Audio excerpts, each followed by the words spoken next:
Also geographically, we could take a look from above and understand how does it look like, okay, in space.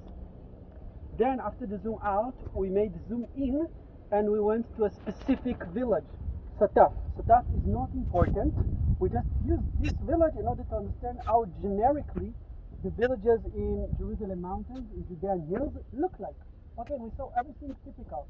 Where the spring, where the terraces, where the different agricultural types. We saw everything to understand generically, and now we can do copy paste of what we've seen in Sataf to every village here around this area. Okay? And the third part, after we made the zoom out and zoom in into how does the village look like, we're gonna look on a specific village which is of importance, and this is Ein Karem, which is a specific village which is not like the others because it is important to Christians, and that makes its history different because of being a holy place. So in order to understand why a place is holy to Christians, we need to open the Christian Bible. The Christian Bible is consisted of two parts. One is the Old Testament, which roughly is equivalent to the Jewish Bible. There are tiny differences between them, but we're not going to talk about it right now. And this gives us the whole background to Jesus' story, because Jesus did not appear in the middle of nothing. There was the whole Old Testament, the Hebrew Bible before it. So if you don't understand this, you don't understand Jesus' mission, because Jesus' mission started with the condition that already has been around. So you have the Old Testament. Once Jesus comes, we have a New Testament. This is the other part, telling us the story of Jesus. And the New Testament is there to show us, to expose us to the mission, to the new annunciation, or if I use the exact term, good news of Jesus coming to save the world in Christian eyes. Okay, good news in one word. In Greek, evangelion, good news. Of course, the good news is Jesus Christ coming to save the world. And in English, gospel. Gospel. G-O-S-P-E-L. Okay? But if I want to understand, evangelion.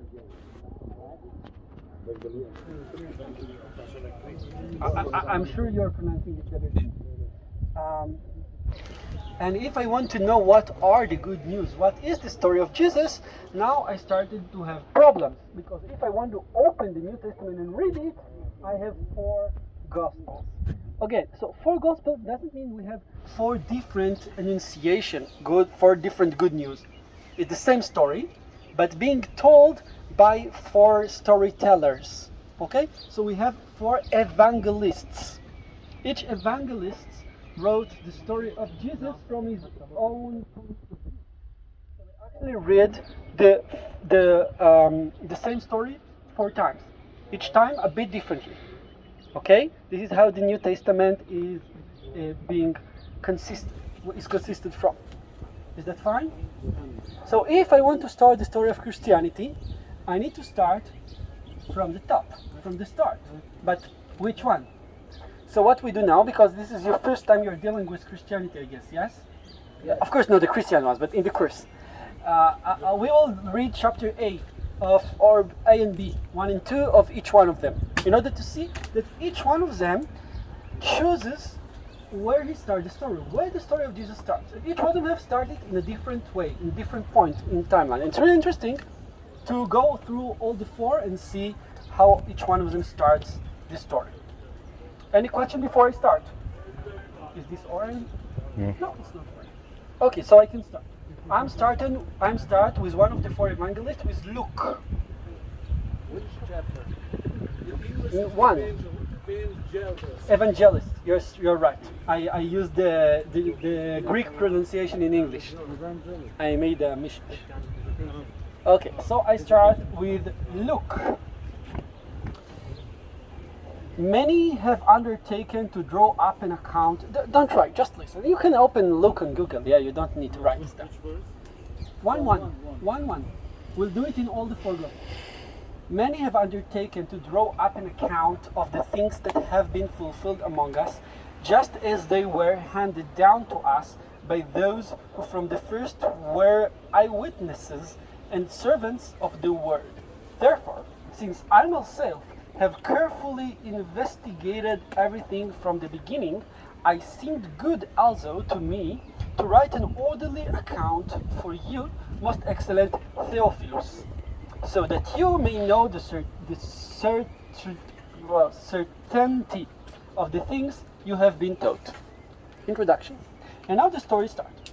In the time of Herod, king of Judea. What time is this?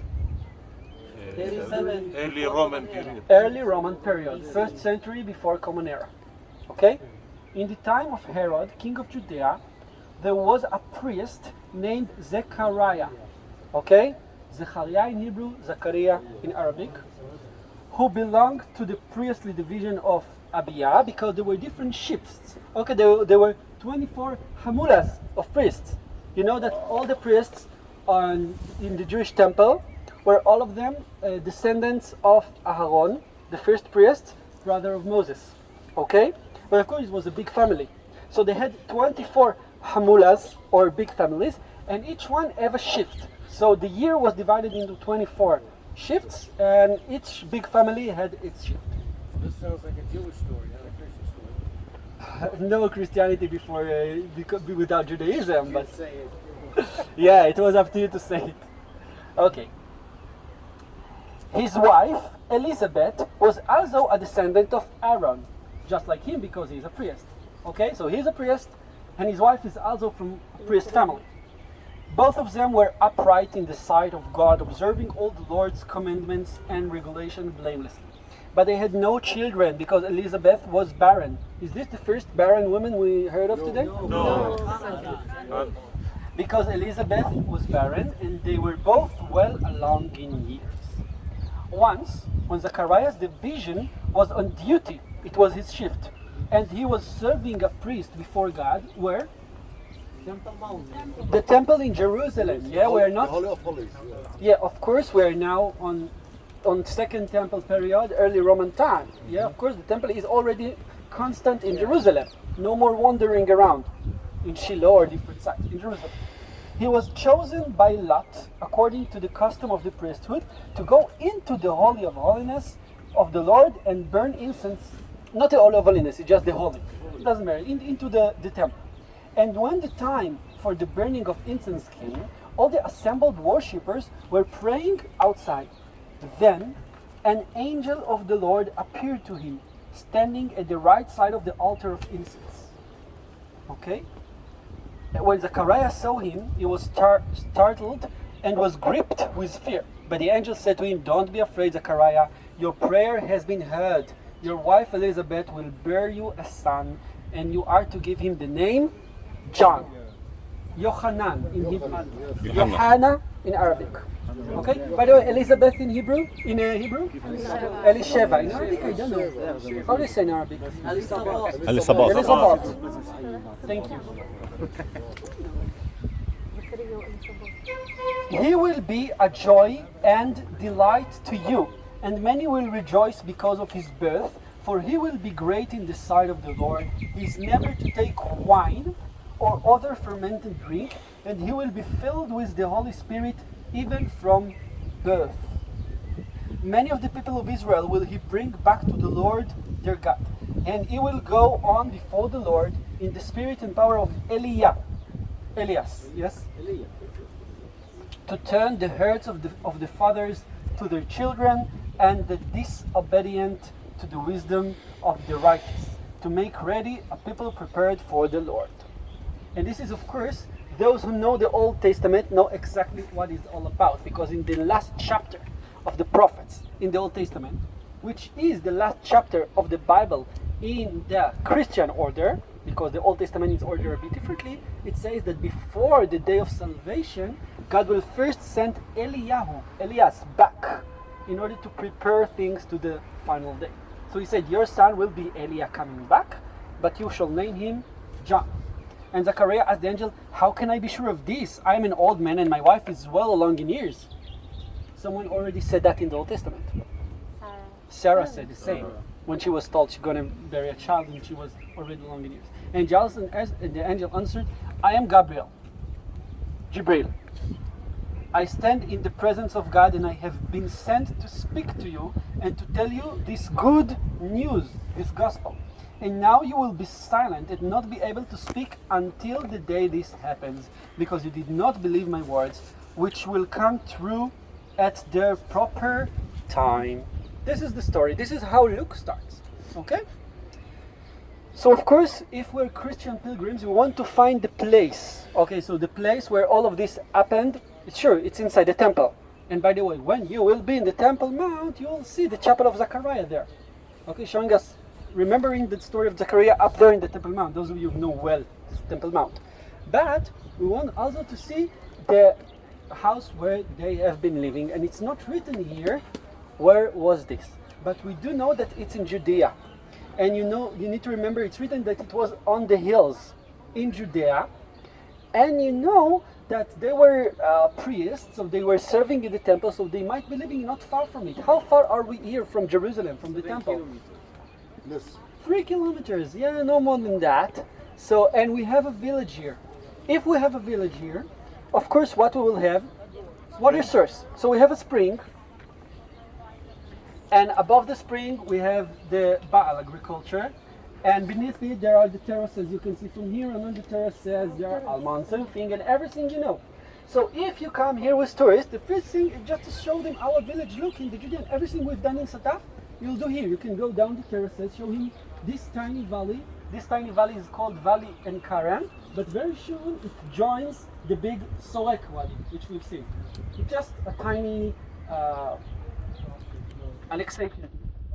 Go down and join. So all the components we've seen, you'll do it with tourists. Okay?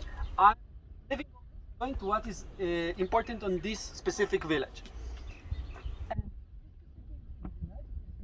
As it preserves an old name, it might be one of the cities and villages mentioned in the Bible in the tribe of Judea, which is called Beit Hakerem. So we believe it's logic that it's the same one that is preserved. Okay? The name of this ancient village was Beit Hakerem.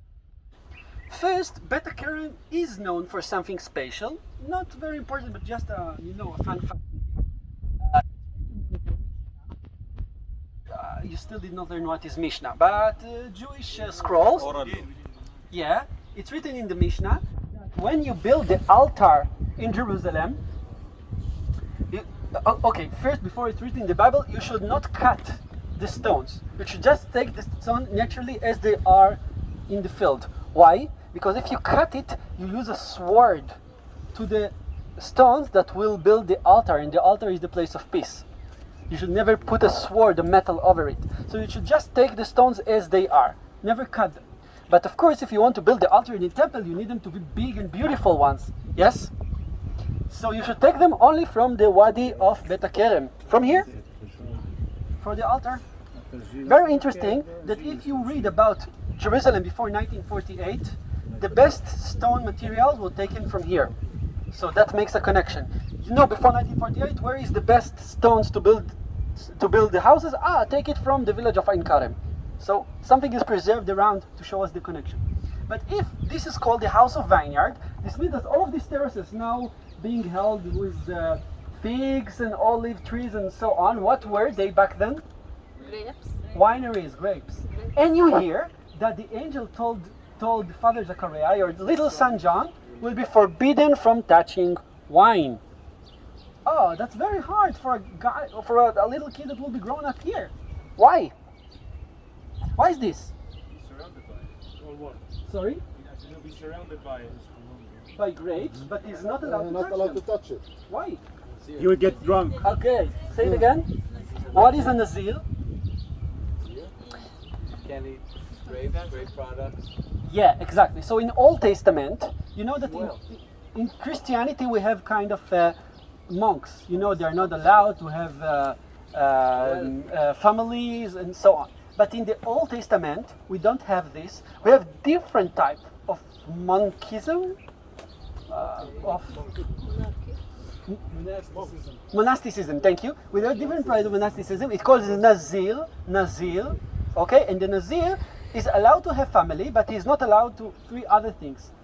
touching grapes, any kind of grapes, wines, anything, cut his hair, and be in graveyards.